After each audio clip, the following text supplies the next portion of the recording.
medidas radicais que Neemias vai tomar junto com Esdras sobre o que a gente vai chamar de reforma, né?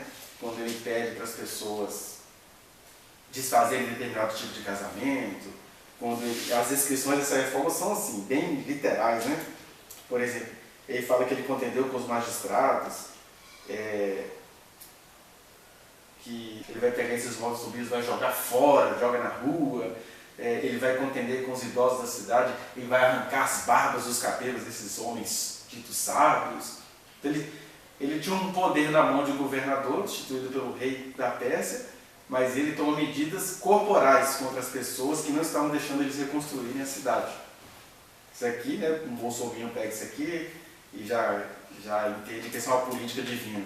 Na verdade, aqui está falando de um povinho micro, num império ou numa sociedade que não existiam os direitos humanos, e onde não existem direitos humanos, isso aqui está mais próximo ao comunismo de Marx do que às políticas do Bolsonaro. O pessoal fala, por exemplo, mal dos comunistas primitivos, né? Que tiveram que enfrentar, soltar bomba, fazer um monte de coisa, porque onde você tem um governo que não deixa os direitos humanos se estabelecer, vai na força humana mesmo, não tem jeito não. Por isso que a Dilma Rousseff, quando era estudante de economia, foi presa lá com o pessoal que descobriu 2 milhões de reais na casa de uma amante de um governador de São Paulo, do qual o Temer já era secretário dele. Porque o Temer é velho, né? Aí eles falam, Dilma é terrorista. Não, ela não era terrorista.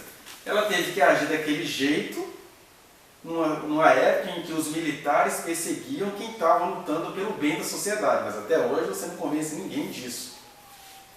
Mas o Neemias se parece mais com esse povo da Dilma. Ó, eu tenho uma autorização de ter uma cobertura aqui do rei, mas aqui esses caras aprontando todas, é jogar móvel para a rua, é puxar cabelo de quem for necessário, porque é aqui que a gente vai chegar onde eu queria falar hoje. Porque a palavra de Deus diz que nós não temos que lutar contra a carne e contra o sangue. A nossa luta é contra os principados e potestades. Mas em certas circunstâncias, em momentos específicos, é necessário a gente lutar temporariamente contra certas carnes e sangues, porque eles estão a encarnação de certos principados e potestades. Né? A fim de a gente derrubar certos principados e potestades, a gente precisa assustar certas carnes e sangue.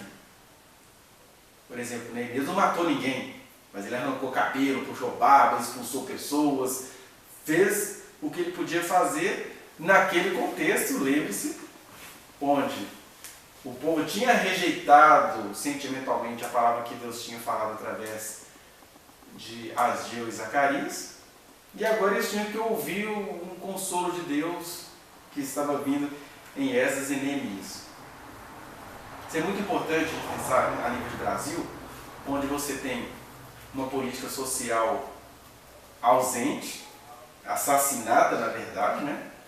Onde você tem um monte de pessoas que confiam em Deus, mas são totalmente cegas e alienadas para essas questões sociais. E nesse meio, você precisa intervir de alguma maneira temporária, né? De alguma maneira humana, palpável, mas de forma temporária. É a mesma coisa, por exemplo, que você está agindo na época do nazismo. Então, hora que você tem que tomar essas medidas, ó, vamos para a rua resistir. Teve até um pastor aí que se excedeu, né, um líder luterano, quando ele já estava aflito diante da homofobia da bancada evangélica no Congresso, quando ele estava se sentindo impotente diante de uma série de medidas que elas acabaram acontecendo, medidas contra as mulheres, medidas contra as crianças, medidas contra os drogaditos, medidas contra os loucos, que já estão sendo efetuados nesse governo. Aí na época ele vislumbrando isso, ele desabafa no Congresso, né? Eu estou disposto a pegar em armas. Para quê? Ele falou isso e o vídeo dele virou instrumento para um pessoal. Olha só o que esse pessoal está querendo. Mas quando ele fala que ele estava disposto a pegar em armas, ele só estava sendo um Neemias diante de uma coisa que ele estava vendo que não poderia vencer. Então é isso. A fim de nós encararmos certos principados e certas potestades, a gente precisa acabar de maneira temporária lutando contra certas carnes e certos sangues. Né? Que é você, por exemplo, como é que você luta contra a carne e o sangue de maneira temporária? Na hora do voto. eu sou um homem de oração, mas como é que eu vou derrubar o cara que eu não quero que ganhe as eleições do Brasil este ano? No voto. Como que eu vou derrubar aquele cara que pode se tornar o nosso governador? É com oração, mas como é que eu vou lutar contra essa potestade? No voto. É a arma que eu tenho. Agora, se alguém não respeitar o meu voto, a gente tem que ir para a revolução.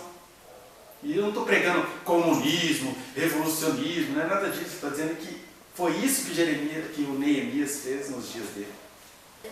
Que é uma coisa engraçada, né? Essa semana eu estava vendo umas palestras de uma antifeminista, orgulhosa, universal, chamada Thaís Azevedo.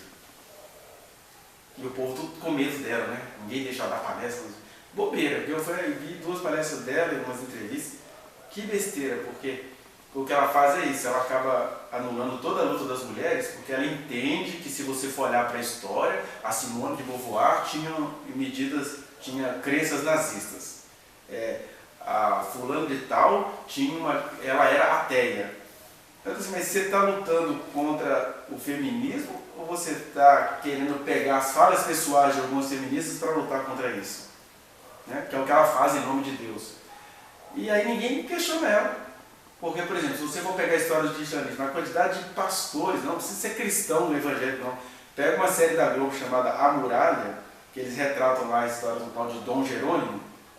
Dom Jerônimo que sacaneava com as mulheres judias e estuprava muitas índias, mas ele era um monge consagrado. Agora, por que existia uma figura chamada Dom Jerônimo no catolicismo? Eu vou dizer que todos os ideais católicos são uma desgraça? Porque no cristianismo houve tantos líderes cristãos que derramaram sangue. Eu vou dizer que os ideais de Cristo não valem a pena?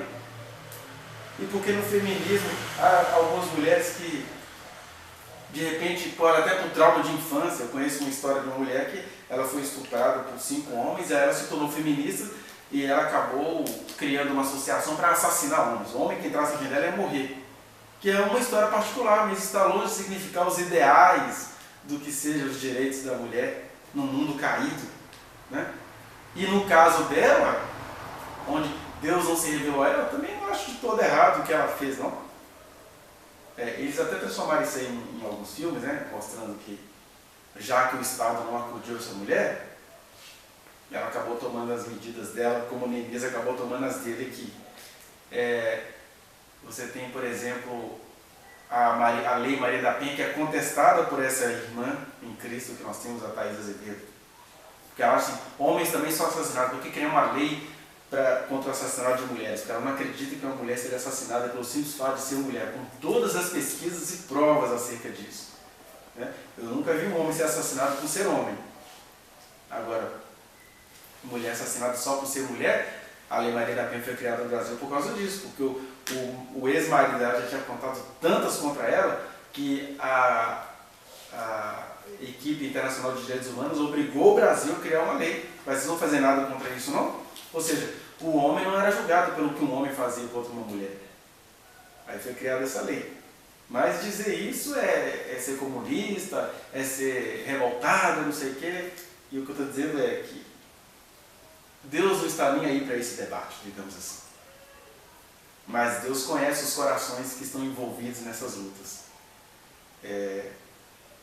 O que a gente tem que fazer é ser prático como Neemias. Você pode não concordar com o que ele fez, mas o que ele fez foi o que foi necessário ser feito naquele momento onde a voz de Deus não estava clara. Quando a voz de Deus não está clara, a gente tem que respeitar as inspirações. Eu não preciso gostar de Marx, mas que ele foi uma inspiração quando o capitalismo estava cortando braços de crianças congolesas. Ainda bem que tem muitas fotos para mostrar isso. Né? No Congo, na época de Marx, enquanto as crianças não batiam cordas para poder fazer as carteiras e derrubar a árvore como os empresários cristãos da Bélgica queriam, elas tinham os braços torados. E era assim, era o braço direito e a perna direita. Crianças. Aí ninguém fala, ninguém diz que o capitalismo é ruim porque capitalistas fizeram isso no passado. Mas antes que esse discurso fique assim, parecendo político, eu estava mostrando isso, que a fim de derrubarmos certos principados e potestades, precisamos assustar certas carnes e sangue.